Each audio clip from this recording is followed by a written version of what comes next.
Sam Howell at 20? Come on. Can he be Jay's? Hey, actually, let's stop Mark, here. you know what? Stop. Let's stop. Mark my words. Okay. I'm too low on Sam Howell. Now I'm going to keep him there because everyone's going to accuse me of a homer. Okay. Sam Howell finishes as a top 20 quarterback in fantasy points per game this year. Who's taking that bet with me? Who wants a dinner bet with me? I'll take over 20.5. Okay. You'll take the over? Good. Yeah. Done and done. There you go. Sam Howell's playing for the Texans. He would not be top 20. He would absolutely not be top 20 on the list. That's fine, but it's fine. We love Sam Howell here. Sam Howell drinks free always, Yes. by the way. Anyone on the might need Commanders typically Everyone. does. Fantasy Football Happy Hour with Matthew Berry, served by Applebee's. Welcome to the Fantasy Football Happy Hour, where Sam Howell always drinks free, no matter the circumstances. I'm Connor Rogers alongside Jay Croucher, and out there in the world joining us, of course, is Matthew Berry, who you heard the prediction right off the top there, Jay. Sam Howell will finish as a top 20 quarterback. And Matthew, as we bring you in, he technically did, in a sense. Season's not over. He's gonna easily finish as a top 20 fantasy quarterback right there. You see it right there on your screen. He's number 18 for a long time there. He was a top 12 fantasy quarterback only because Ron Rivera kept pulling him the last 2 weeks, and of course now he's not going to play the next 2 games. But I don't think Josh Dobbs or Joe Burrow are going to pass him. So I feel pretty confident that Howell will wind up a top 20 fantasy quarterback. He was legitimately a QB1 streamer for much of the year. I think the jury is still out on him as an NFL starting quarterback, but fantasy-wise, he absolutely provided a lot of value for this year if you drafted him late. You know, a lot of talk about me being Travis Homer, and I think deservedly so, but like on Sam Howell, I was right, 100%. And I'm glad Steven pulled that clip because I had forgotten about that. Jay Croucher owes me a dinner that I'd forgotten about. That's fine. It cancels out the dinner that you weren't going to give me for Commanders +3 against the Jets, which came home. We're square there. We do have about 57 other bets, though, that are probably unresolved, but we need to watch the tape there. I'm not sure what kind of parameters we're using to who qualifies for those top 20 quarterbacks, but maybe, there's Jarrett Stidham could come through for me with a 20-point game, knock Sam Howell further down the perch. Not over yet. But Matthew, I am glad that you're coming into the show today from where Hugh Jackman was trapped in the film Prisoners. Looks like. No, I don't know what that is. Yeah, exactly. I'm in a bunker here. I'm on vacation in Florida with my family, and I have 7 kids here.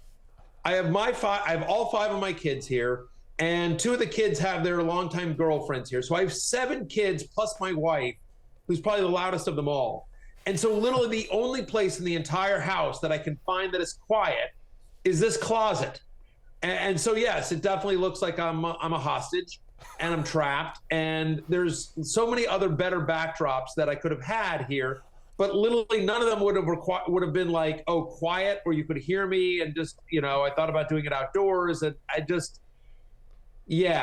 welcome to my bunker. Welcome to my beautiful undecorated closet here. Well, I'm just glad you're not in suburban Pennsylvania, which I believe is where Hugh was trapped in that film directed by Dennis Villeneuve. But no, it's a good look, and I like the verticality of your mic as well. It's very jarring. Very, very good.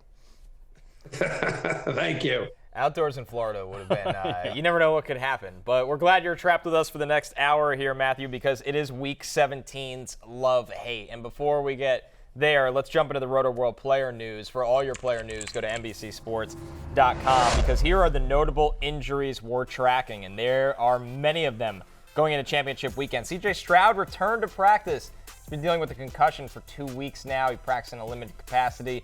Zach Moss and Michael Pittman also dealing with a concussion. Zach Moss has been dealing with the forearm injury. They both returned to practice in limited capacity, and Zay Jones with the hamstring does as well. On the not so positive outlook, although there's still some time, Trevor Lawrence, he's had every injury in the world this year. This time it's a shoulder that takes him out of practice. Jamar Chase also with the shoulder. He didn't play last week. Very, very questionable at best going into this week. We'll keep an eye on Chase. Kenneth Walker with a shoulder injury and illness kept him out of practice. And then the Dolphins. The Dolphins are ones that we always track right down to the wire. Devon Achane with the toe. He's been dealing with that for a couple weeks. Raheem Mostert, the knee, ankle, and often a player of veteran rest. Keep an eye on him. Jaylen Waddle, the most significant one here with the high ankle is what Mike McDaniel would call it. Jaylen Waddle probably doubtful to play, but they have not ruled him out of that game. And that's not where the injuries stop as we go right into part 2 here. Cortland Sutton with a concussion didn't practice. Same with Isiah Pacheco, who was also dealing with the shoulder. Zay Flowers with the calf. Josh Jacobs still with that quad injury. If you have Zamir White, keep an eye on that one. Najee Harris with the knee. Jordan Addison with the ankle. Cole Kmet with the knee. Keenan Allen still out with the heel injury. Kyler Murray missed practice with an illness. And Christian Watson has been dealing with that hamstring that's kept him out for multiple weeks here. Matthew, let's start right off the top. Which of those are the ones that you're keeping your eye on right down to the wire? Well, there's a few, right? I mean, obviously, Waddle is a huge one there, especially given the matchup against Baltimore. The expectation here is that Mostert is going to be able to go. There's a couple ones that are sort of like, we'll see. I think the Michael Pittman one's really interesting. Concussions are, we used to discuss this on my old show all the time, but concussions are a non-linear injury. And we saw this last week, in real time with Michael Pittman, who was out and doing better and then suffered a setback and then ultimately missed. I know he was limited back, but, so to me, Pittman, all concussions are serious, but, some seem to linger longer than others. We've seen it with CJ Stroud, obviously. So Pittman is one that's a concern. And Isiah Pacheco as well, again, in the concussion protocol. He's also, by the way, dealing with that shoulder injury. And so, like in our show league, I grabbed Clyde Edwards-Helaire just because, again, Jerick McKinnon is on IR. So there's a chance that in a great matchup against the Cincinnati Bengals, Clyde Edwards-Helaire could get 20 to 25 touches in a championship week. And is he great? No, he's not. But we do expect the Chiefs to be able to move the ball against Cincy. So Clyde Edwards-Helaire becomes kind of interesting and somebody that I might grab and stash to see what happens with Isiah Pacheco. And one bit of news just came in, Jay, right before we recorded the show. Trevor Lawrence, per Doug Peterson, is expected to get in a limited practice today. It just feels like as long as his limbs are on, Trevor Lawrence is going to try to play. Yeah, maybe even without limbs. But he feels like he needs a holiday. He needs to join Matthew in Florida and just kind of unwind a little bit, Trevor. I feel like if he had an ACL, he'd be like, all right, I think I'm 2-3 weeks away. But no, that's certainly one to watch. That has a lot of ripple effects on everyone on that Jacksonville team. Just with the Pittman one thing with Indianapolis too is that they've been missing Braden Smith, their star right tackle, for the past few weeks, and that has just completely torped their offensive line. He practiced in full yesterday, so I think that bodes well for Pittman if he can play, because Mitchell will have more time against the Raiders defense that quietly has been number 1 in the NFL since week 8. And so just getting Smith back, I think, would help Jonathan Taylor, help Zach Moss if he's able to go as well. So that's a sneaky big one, I think. The last one I'll mention there, Connor, also is just CJ Stroud, who looks like, all indications are is that he should be able to practice again. He should be able to play this week after missing the last 2. And so obviously in a home game against the Titans defense that has been middle of the pack, inconsistent, to be kind, I think CJ Stroud, if you've managed to make it to the finals without CJ Stroud, like if you used like Joe Flacco, for example, to sort of get by over the last couple of weeks, that would be exciting, and I think I would slap C.J. Stroud back in, who has been so good at home this year. By the way, not only C.J. Stroud, but I think that bodes well for Nico Collins and Noah Brown if you've been using either of them. Both those guys, I think, would be top 20 options. Nico top 10 and Brown top 20, assuming C.J. Stroud suits it up against the Titans. And some more injury news, Matthew. Officially, Rhamondre Stevenson has been put on injured reserve with that ankle injury. We know he's missed some time. The Patriots make it official. And for fantasy managers that might have been relying and getting something out of Ezekiel Elliott throughout these playoffs, where does he come for in your rankings for you now with Rhamondre Stevenson officially out for the rest of the year? Well, again, he's a usable excuse me. He is a usable fantasy running back is what he is. He's running back 28 for me this week. So I'm inside my top 30 because you don't love the matchup against Buffalo. Having said that, this is somebody who's averaging 22 touches a game in the 3 games that Rhamondre Stevenson has missed. He's averaging over 19 fantasy points per game. And what's exciting in a game in which Buffalo's obviously favored, but even if they fall behind, they've been getting Zeke involved in the passing game. He's got a 28% target share over the last 3 weeks. So again, there are a lot of running backs with good matchups here, but I think he's a viable flex this week. Ezekiel Elliott with Rhamondre out for the year, and Zeke should be for the next 2 weeks usable if you need him in week 18. All right, guys, our last notable injury, it's going to come down to the wire tonight for Thursday Night Football per NFL Network. Amari Cooper is questionable for the game tonight against the Jets with a heel injury. This is from Tom Pelissero on Twitter. Browns wide receiver Amari Cooper is hopeful he can play tonight against the Jets, but his status remains up in the air per sources. The short week is tough. Cooper knows his body well. They'll get a better sense closer to kickoff. Jay, this was somebody that, if you're playing in a fantasy championship, there's a good chance Amari Cooper single-handedly got you there. Yeah, absolutely. And look, the line hasn't moved too much, so the market expectation is that Cooper will play, and he is someone who is good enough that he will materially move the line, particularly because of what is behind him and Flacco's connection with him.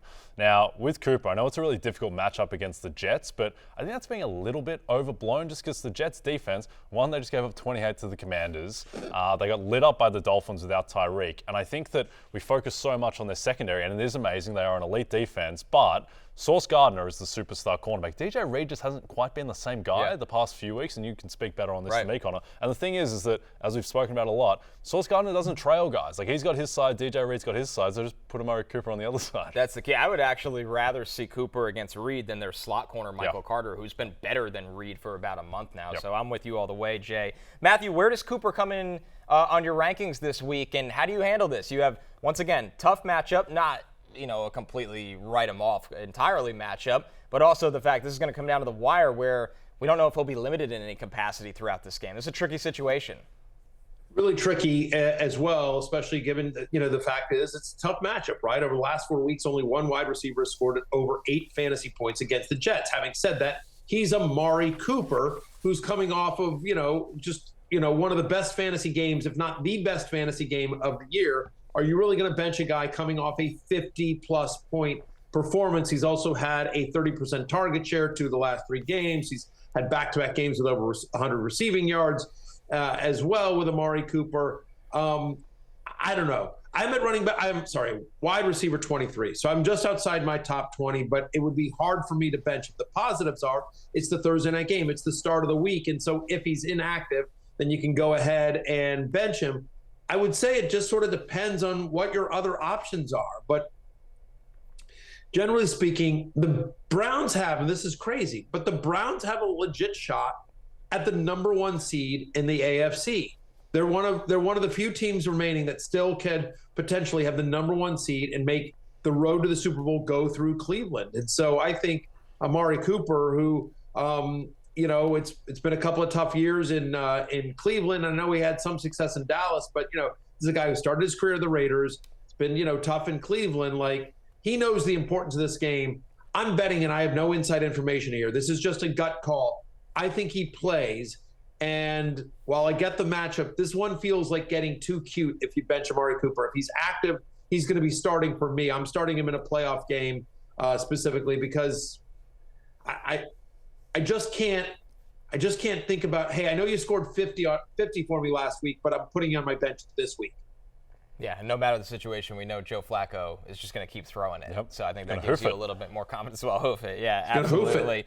That is it for our injuries today. Obviously, stick with us tomorrow because we'll have more practice designations and a better outlook going into a massive weekend. It is Week 17 love-hate, and we'll start with the running backs, namely one that's been proving doubters wrong for the last month and a half.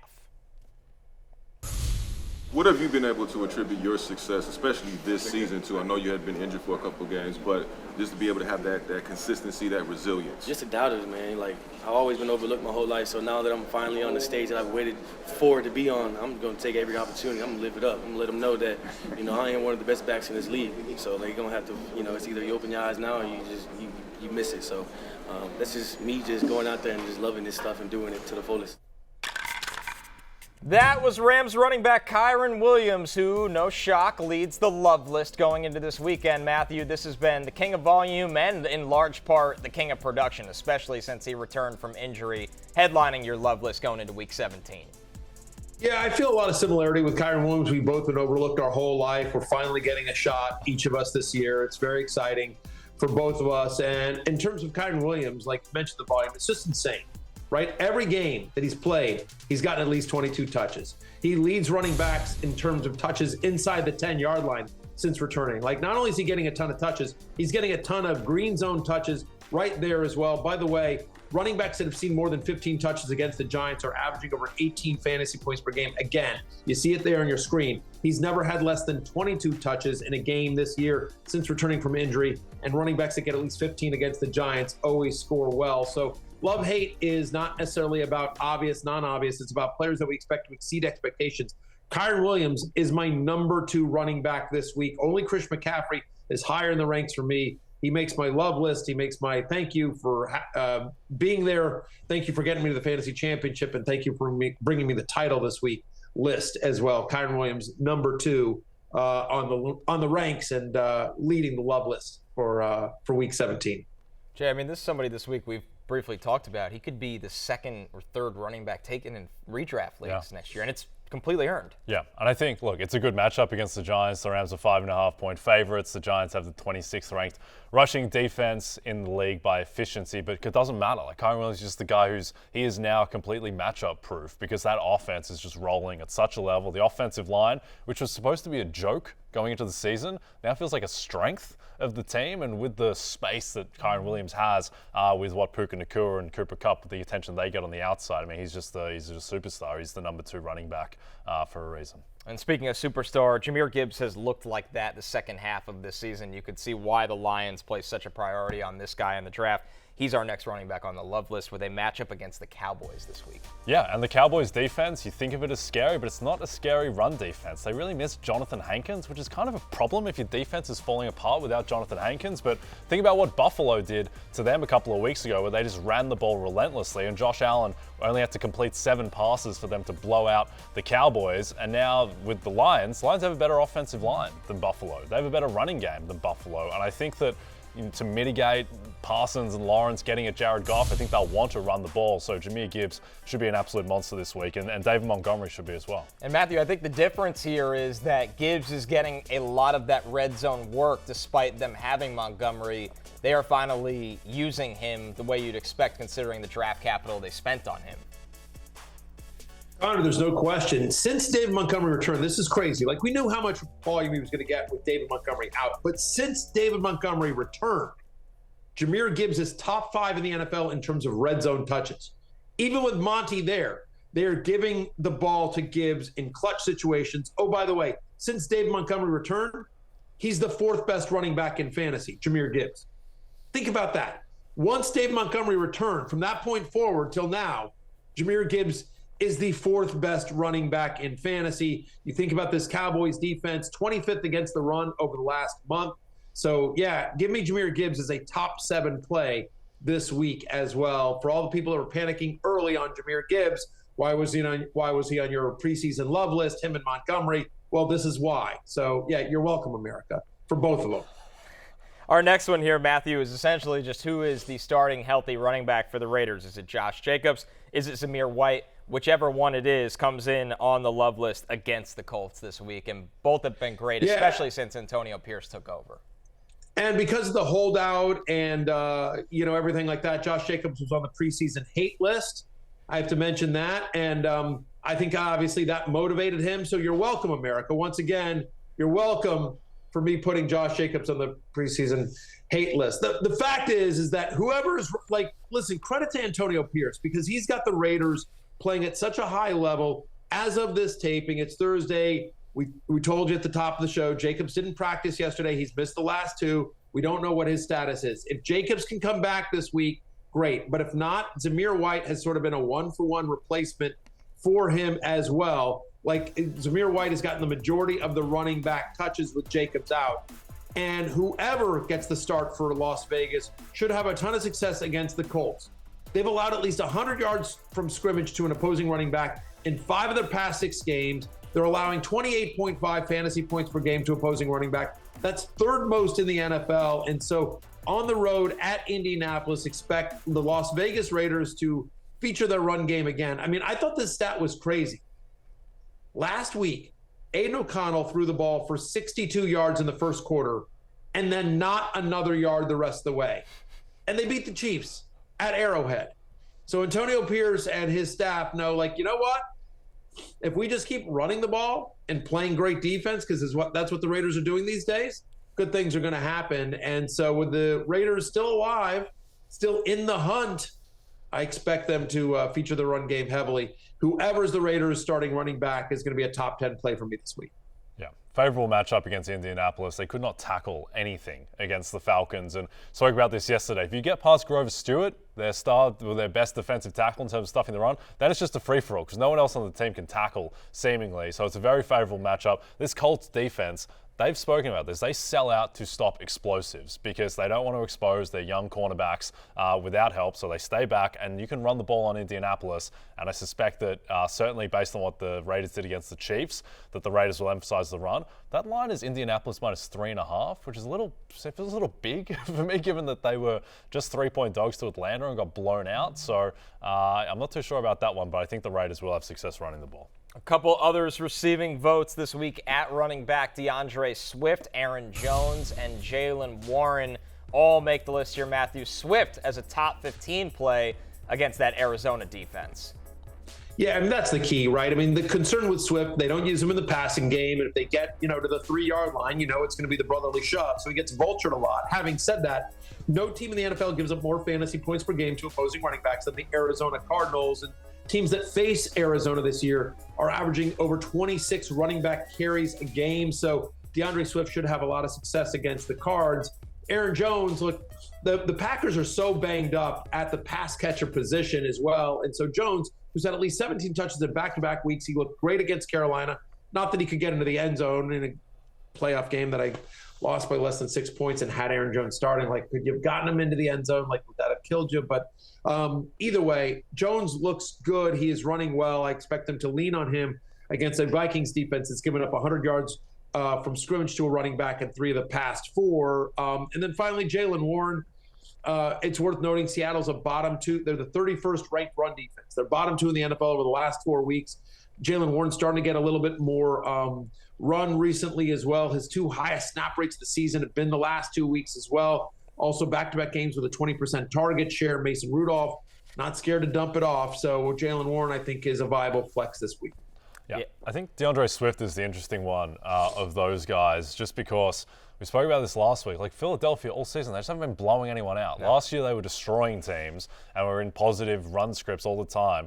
DeAndre Swift had 20 carries against the Giants. That was the first time he'd had 20 carries in a game since week 2 against Minnesota. Now, all of a sudden, double-digit favorites against the Cardinals, who have a bad run defense. If there is ever a game for DeAndre Swift to, do what he did against Minnesota, which was 175 rushing yards, then this would be the type of game where he could do that. All right, we move over to the hate list, which is headlined by Tony Pollard here. Matthew just makes it in as a top 20 play at RB20 against the Lions. Not a lot going for Pollard right now, included his workload is down, his production is down, and as we've said earlier on the show, one of the bigger fantasy disappointments of the year. I think he's the biggest fantasy disappointment of the year. I put that out. We talked about that on the show the other day. I put that clip out on social, and I got people saying, well, what about Austin Eckler? Well, Austin Eckler missed time.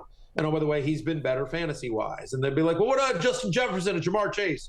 Both guys got injured this year. Cooper Kupp missed the first 4 weeks of the season. Like Tony Pollard's played every game. He's just been bad, right? I mean, and when you need him the most, he hasn't been there. You mentioned the workload. Back-to-back games with fewer than 15 touches. Back-to-back games with a single-digit target share, right? And you don't like this matchup against Detroit. 5 of the last 7 running backs to face the Lions have scored below 12 fantasy points. They've allowed the fewest fantasy points to opposing running backs this season. And in fact, no running back has rushed for more than 67 yards in a game against Detroit. And so Tony Pollard, who, I mean, it's a simple thing, but did you see that play against Miami last week where they pitch it out left? Dak pitches that out left to Tony Pollard. He's got a chance at the end zone. All he has to do is take one cut to the corner, and he should be able to beat that guy and get to the pylon and score. And instead, he decides to cut inside and gets tackled at the 1-yard line. Like, I don't know if it's his vision. He's saying he wasn't fully healthy off the surgery from last year, but he's been bad. Yeah, there's no doubt about it. That play was brutal, and it's kind of a microcosm of his season in terms of just not being able to get in the end zone consistently, Jay, and while you're seeing a little bit more Rico Dowdle now. Yeah, absolutely. And Tyron Smith is banged up, which is a huge detriment for Tony Pollard. And this Dallas team, they love to throw the ball. They're sixth in pass rate over expected. And now they get almost the best matchup in the league to lean into that because, one, you have to score to be able to keep pace with Detroit. And Dallas will be throwing the ball because Detroit have a terrible pass defense. They have a very solid run defense. So it feels like if Pollard's going to have a big game, it's going to have to be as a pass catcher. All right, our next running back on the hate list, Jerome Ford here, Matthew. He plays tonight, Thursday Night Football against the Jets. And for Jerome Ford right now, the Browns' run game as a whole, with him, Kareem Hunt, basically since Nick Chubb has been down, but these last couple of weeks especially, they've really, really struggled to run the ball. Joe Flacco's been airing it out. He has been, and I've been, I'm putting my money where my mouth is, right? And I mean, I have Jerome Ford in our show league. I'm playing in the championship this week after, dispatching the stick men. There's some controversy going on in the show league, but I won't go there. I won't Please go do. there. I know the blood draining from Steven's face. I'll from producer Steven's face. So I won't go there. Maybe we'll talk about the controversy next week or something like that. But at any point, the fact is we're in a 12-team league, super deep, super flex league. There's no one on the waiver wire. I already told you, I scraped together Clyde Edwards-Helaire. But even given that, I'm still not starting Ford tonight against the Jets, right? He's averaging just 2.6 yards per carry the last 4 games. 60% of his points has come from receiving. So you're like, okay, great. Well, the problem is that they're not using him in the passing game all that much. And in fact, over the last 4 weeks, the Jets have allowed the 8th fewest yards per carry to opposing running backs. They don't use them when they get in close. Yes, Jerome Ford scored last week, but when they get in close more often than not, they like Kareem Hunt. He's seen less than 30% of the team's red zone touches since the Nick Chubb injury as well. And so going up against this Jets defense, I'm just super nervous. Ford bailed you out last week with the touchdown, but it was his first one in a while. And it's kind of this 2.5-headed committee because it's Ford and Hunt, and then Pierre Strong gets in there a little bit as well. And in what we expect to be a very low-scoring game on the road against the Jets, I just sadly having to bench Jerome Ford. Yeah, this is a tough spot, Jay. Yeah, it's not ideal. And just look at what the Browns weren't able to do against the Texans. It was just a joke. They could not do anything on the ground. And the Texans have a solid run defense, but I think the Jets have a better run defense. And we've seen that this Browns offense, it's a drop-back offense. They are having Flacco drop back 40-plus times a game. And I think that is going to be the way that they can put pressure on the Jets. So, no, not a good matchup.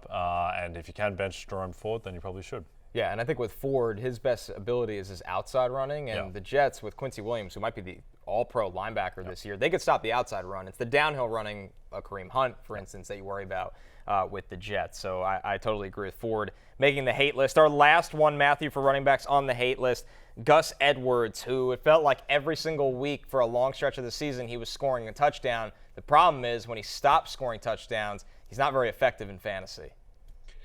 That's exactly right. He's basically a poor man's DeAndre Swift, right? I mean, DeAndre Swift is a guy who, doesn't score a lot of touchdowns, isn't involved in the passing game. So it's just really a volume-based play, and you need him to fall into the end zone.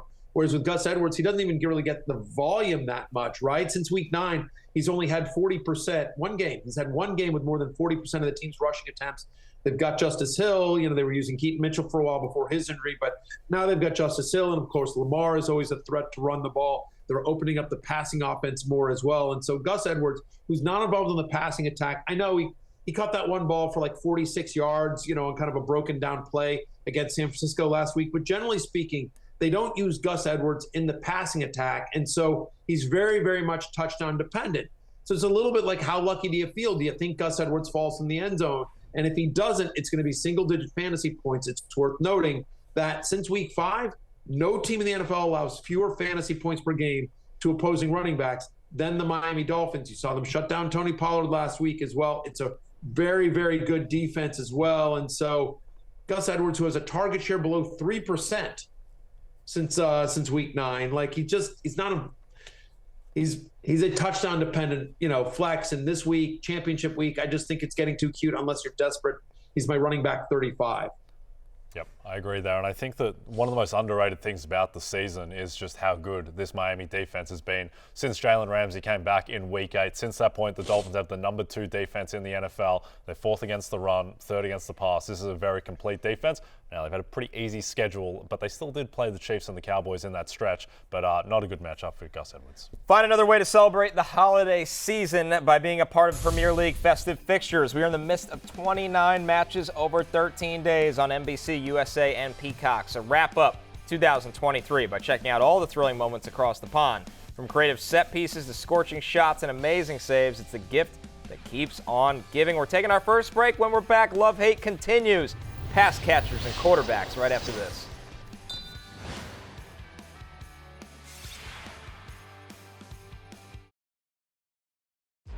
Here's what's positive, though, for Brock Purdy. For anyone that manages to survive and have Brock Purdy on their team, or, Deebo, who was a little bit disappointing last night as well. Look who's coming up on their schedule next. The Washington Commanders. Now they've got a very angry, pissed off, very motivated 49ers team that just got embarrassed on national TV, and they're going to just take it out on somebody. Who's next? Who do we get? They get the Washington Commanders. I can't wait to see the massacre of my team. This is so sad and depressing.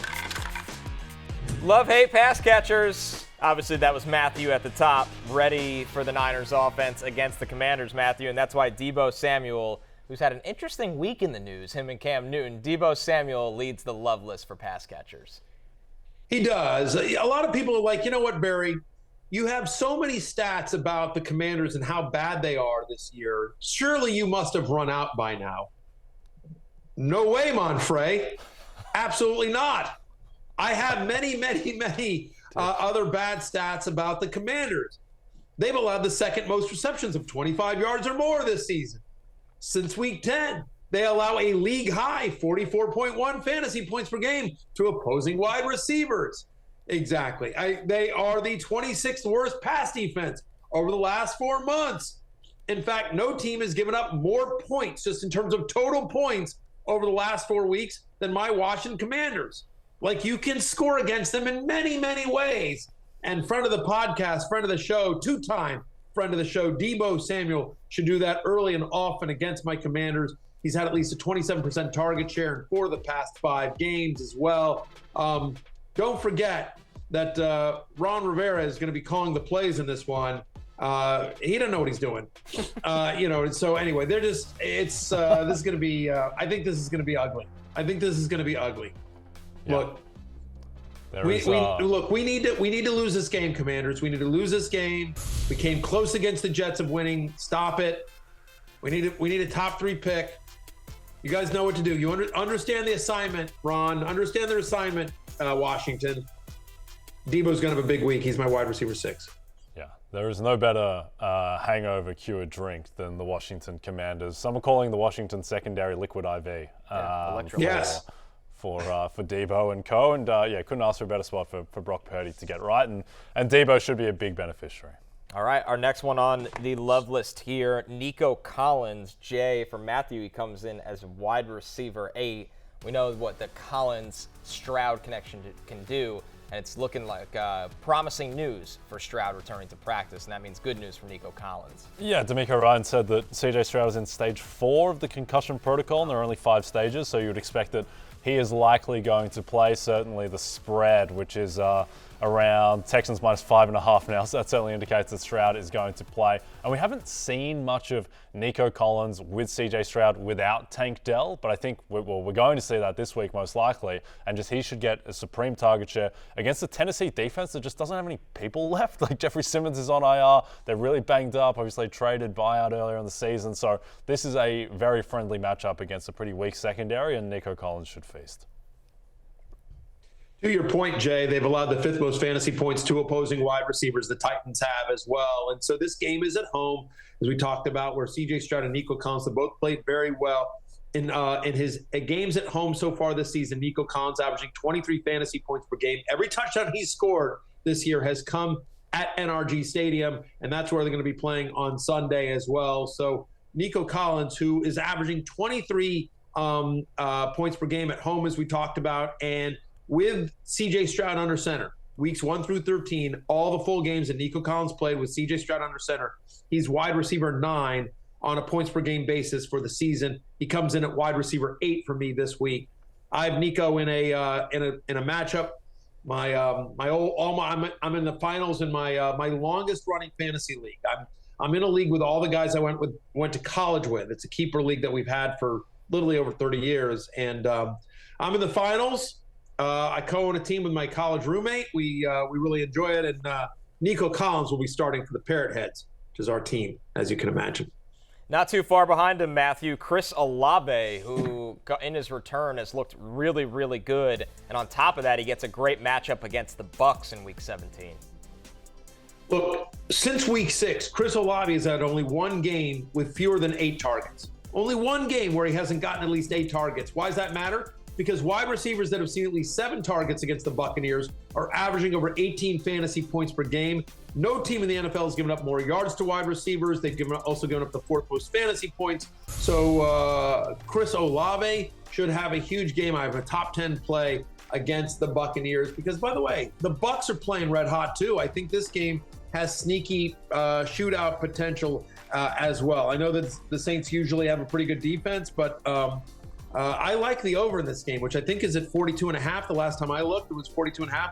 I like the over in this game, Jay. I think this has sneaky shootout potential. Two offenses that are playing pretty well. Yep, that over's been trending upwards, and I think just the level that Carr showed. I know they lost the game against the Rams, but Carr looked good and delivered 20-plus fantasy points. Baker Mayfield's been playing like a top 10 quarterback for a month now, so I agree that this one has shootout potential. And I think with Olave, I think a lot of people might have got suckered into the Bucs defense playing really well against the Jags. I think that says more about the Jags and where Trevor Lawrence is at with his body and where that offense is at the moment. Like, there still isn't a good Tampa Bay Bucs defense. Think about what C.J. Stroud to them, other teams that have lit them up, Brock Purdy's perfect passer rating. So I think that Olave should be able to do whatever he wants. Next up here, Matthew, Trey McBride. We know the kind of volume McBride has gotten since he's taken over as the starter. And as you always say, start your tight ends against Philadelphia. Death taxes and start your tight ends against Philadelphia. Connor, you're absolutely right. And you mentioned the kind of volume. Here's a stat just to underline that. Since he took over as a starter, Trey McBride has the 7th highest target share of any player. Oh, not of any tight end, of any player in the NFL. The 7th highest target share of any player in the NFL. And you mentioned the matchup against the Eagles. Tight ends that have seen at least 6 targets against Philly are averaging 16 fantasy points per game. Trey McBride is a top 3 tight end for me this week. I know it wasn't an awesome game from last week against Chicago, but and I do think, that would change if Kyler Murray were suddenly not able to play in this one, but we expect Kyler Murray, even with the illness, we expect Kyler Murray to go and them to be trailing in this one. So Trey McBride should be peppered early and often. I lost a lot of TJ Hawkinson this week. Luckily, I have Trey McBride in a few leagues. In a couple of leagues, I most definitely do not have Trey McBride. But if you've ridden Trey McBride, enjoy it. It's a great week for you and him. He makes the love list of tight end 3. And just quickly, the Eagles now have the number 28 defense in the NFL by EPA per play, and that's trending in the wrong direction. That's getting worse. And last year they had the number 4 defense. So that's been, it's a big story. It's been well covered, but that is just puts in stark terms how badly that defense has fallen. A couple others receiving votes here. Chris Godwin in that game you just mentioned, Matthew, comes in as wide receiver 20. JSN, Jackson Smith-Njigba against the Steelers. Demario Douglas against the Bills. Chig Okonkwo against the Texans. And Gerald Everett against the Broncos. Some maybe viable flex plays or wide receiver 3 plays here, Matthew, and some streaming tight ends. Godwin's finally looked like Godwin, 3 straight games with a target share above 30%. You mentioned JSN. Steelers, who allowed the 4th most yards to the slot. Demario Douglas, very quietly since Week 8, has a 23% target share against Buffalo. You expect the Patriots to have to throw, and that offense throws to him, especially with Hunter Henry banged up. Hey, Chig Okonkwo finally coming around. Since Week 12, he's a top 12 fantasy tight end. Houston, great matchup as their bottom 5 in receptions, yards, and fantasy points to opposing tight ends. And Gerald Everett, 23% target share of his last 3 games. It's worth noting the Broncos allow the most fantasy points to opposing tight ends. So Gerald Everett, I think, is a viable streamer this week as well. Him and Chig Okonkwo if you're missing TJ Hawkinson, for example. All right, we move over to the hate list for pass catchers, Jay. Headlined by DJ Moore. Got a little banged up in the first quarter last week. Did not finish the game strong. And against Atlanta with A.J. Terrell, we talk about this a lot in fantasy this year. It always gives you a little bit of a scare because he's somebody that can shadow wide receivers. Yeah, absolutely. And look, one, the concern, as you mentioned, about the injuries, so that's a problem. Two, this Atlanta defense, not a great defense, but they do have A.J. Terrell for a number one wide receiver. And also, on the season, they are the 15th ranked pass defense. And a lot of that came when their guys were injured. And so now they are healthy. And that is the key thing. And I think that's what really shone against Indianapolis. The fact that they have guys like David Onyemata back. The fact that Jesse Bates is playing like close to the best safety in the NFL this season. Plus A.J. Terrell. Nate Landman, they really missed him for a while. So this is all of a sudden a pretty solid defense against a banged-up DJ Moore. Matthew, where does he rank for you? Yeah, he comes in at wide receiver 27 for me this week. I mean, look, my concern here is, like, he got banged up last week, right? He came back, he gutted it out, but still couldn't get to 20 yards against the Cardinals. And now, as you mentioned, he faces A.J. Terrell and this Falcons defense that since week 9 has allowed the fewest fantasy points to opposing wide receivers. And in fact, in that stretch, only one wide receiver has even scored more than 13 points against the Falcons. So I'm as a low-end wide receiver 3 because I get it. He's still DJ Moore, but at less than 100% in a tough matchup, it's hard to see him having a monster game here. Our next one, Matthew, is Calvin Ridley against the Panthers. He comes in as wide receiver 24 for you. This one might be tough because we don't know if Trevor Lawrence is going to play, but I have to ask you, how much of a difference does it make at this point, even if a banged-up Trevor Lawrence is able to gut through this one for Calvin Ridley?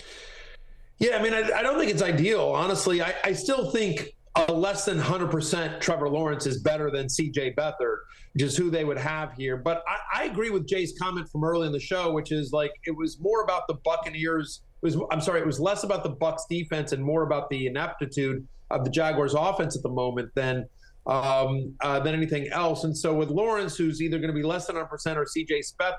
Beathard, you're going against a Carolina defense that is top 4 in the NFL in terms of fewest fantasy points allowed to opposing wide receivers. Only 2 wide receivers since week 7 has having even more than 64 receiving yards against these Carolina Panthers. That secondary has really come on well. They're playing well. It's an inconsistent passing attack here. They still haven't really found their rhythm since Christian Kirk went down in Jacksonville. And of course, Lawrence has been dealing with a myriad of injuries. So I feel like this is a big Travis Etienne game. I feel like they try to lean on the run game as well against Carolina because that's where you attack them. Over the last month, Panthers are the 3rd best pass defense in the NFL. Like they've really, really played well. And what's been a tough year for Carolina, that secondary has been a bright spot. Jay, our last pass catcher here, George Pickens, comes in as wide receiver 35 for Matthew. He's put on quite a Gabe Davis kind of season here where massive weeks like last week and then weeks where you can't find him. I think the issue is just he's dependent on these 60, 70-yard touchdown catches, and that's just obviously very unsustainable. And the fact that Mason Rudolph will be the quarterback, I don't think that is great news for George Pickens, who established a rapport with Kenny Pickett. And also just against the Seattle secondary that should get Devin Witherspoon back. I think there are a lot of reasons that George Pickens could trend down. Yeah, Matthew, could you start him in the championship week? I mean, you have to be pretty desperate, right? Pretty desperate is right. I mean, I'm at wide receiver 35. You mentioned how dependent he is on big plays, touchdowns. 34% of his fantasy points this year have come on his touchdowns, on those deep passes. But over the last 10 games, Seattle, top 5 in the NFL in terms of fewest yards allowed on deep passes. They defend the deep ball very, very well. Since week 8, he's had 1 game with more than 4 receptions. I don't expect Mason Rudolph to go into Seattle and surprise the Seahawks the way he did the Bengals. I think the Seahawks will be ready to play. It's always tough to play at Seattle. So again, just wide receiver 35 for me this week. We jump to love-hate for the quarterbacks. And Matthew, yesterday on Early Line Alert, I read a stat for the Cowboys that they're averaging 40 points a game at home this season. That is the best in the NFL. For you, Dak Prescott headlines the love list for quarterbacks this week. Yeah, he's been great at home so far this year, averaging over 25 fantasy points per game. And we know this Detroit secondary really struggles. Last month, they're a bottom 5 pass defense as well. The Cowboys have the 2nd highest implied team total this week. This is a game the Cowboys desperately need. You heard me talk earlier about Tony Pollard, his struggles, and that I don't think he has a particularly good game. So in terms of how I think this game plays out, it's all going to be Dak Prescott, his arm. CeeDee Lamb, my guy, 8. You'll see some Brandon Cooks and Jake Ferguson in there as well. But he's my number 2 quarterback. Other than Jalen Hurts against Arizona, I don't think there's a quarterback you want to start in fantasy this week more than Dak Prescott.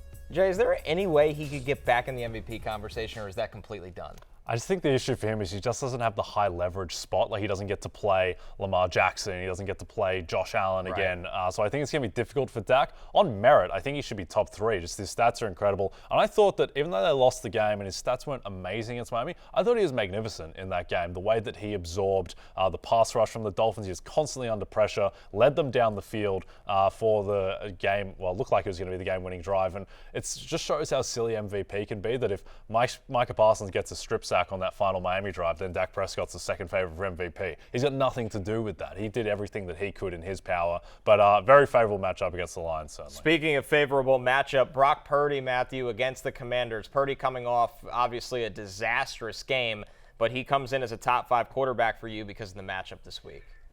Yeah, if you survived Brock Purdy last week, you're in good news. Again, guess what? Great news. I have more bad Commander stats. I know people keep thinking I'm going to run out of them, but I'm not going to. They've allowed the most fantasy points to quarterbacks this year. They allow passing touchdowns at the highest rate. They've given up at least 2 passing touchdowns in 10 of the last 12. They've allowed at least 28 points in 6 straight games. Pick a stat, any stat. My Commanders are awful, and Brock Purdy's going to have his way with him.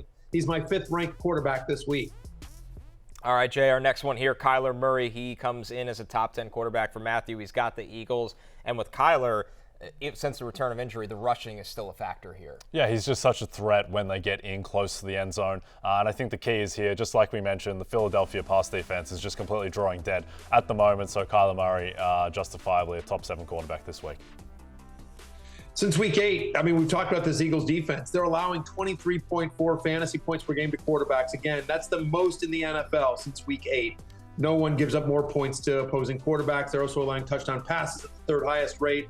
So Murray, who's averaging at least 31 rushing yards per game since he returned, with at least 1 goal line carry in 4 of 6 games, should be in for another big week. He had over 20 fantasy points last week, and I'm his QB 7th this week. A couple others receiving votes here, Matthew. Stafford at QB 8 against the Giants. C.J. Stroud against the Titans, assuming he's returning. And Geno Smith against the Steelers, right on the fringe there at QB 14 here, Matthew. Stafford and Stroud both top 10 plays this week. He's playing against the Giants for Stafford, who's playing so well. 4 of the last 6 quarterbacks to face New York have scored at least 17 fantasy points. Since week 12, Stafford is a top 4 fantasy quarterback. We talked about Stroud earlier, 23 points per game at home. This game is in Houston. And Geno Smith, over the last 4 weeks, Steelers allowed touchdown passes at the 5th highest rate. He's a top 15 option this week. Okay, let's move over to the hate list with quarterbacks here. Tua Tagovailoa, of course, Jay. He's got the Ravens. He's QB 16 for Matthew. This is a massive game. MVP implications, playoff implications, seeding implications for the AFC, and a tough spot for Tua with assuming no Jaylen Waddle. Yeah, I would say in the NFL discourse, the quarterback who is most analogous to Brock Purdy is probably Tua Tagovailoa, and we just saw what the Baltimore Ravens did to Brock Purdy, and I think that Tua will have trouble, particularly if Kyle Hamilton is able to go in that game, and particularly missing Jaylen Waddle as well, potentially. Matthew, first on Tua, are you considering sitting him in a lot of spots this week? Do you think the matchup is that bad? And then we'll move to the other hate list and Jake Browning.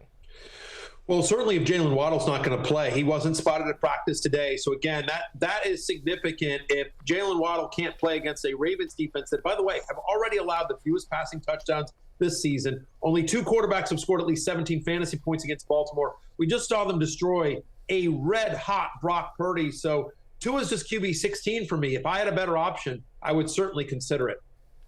All right, we close out with Jake Browning. He's got the Chiefs. If you've been in a tough superflex spot, Browning might have been useful to you this year, but maybe that luck has run out here, Matthew.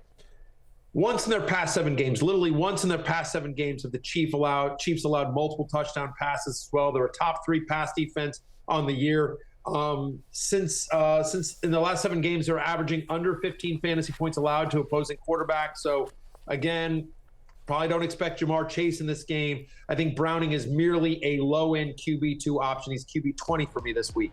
We're taking one more break. When we're back, it's time for last call. We got our best bets for Thursday night football, Jets, Browns, right after this.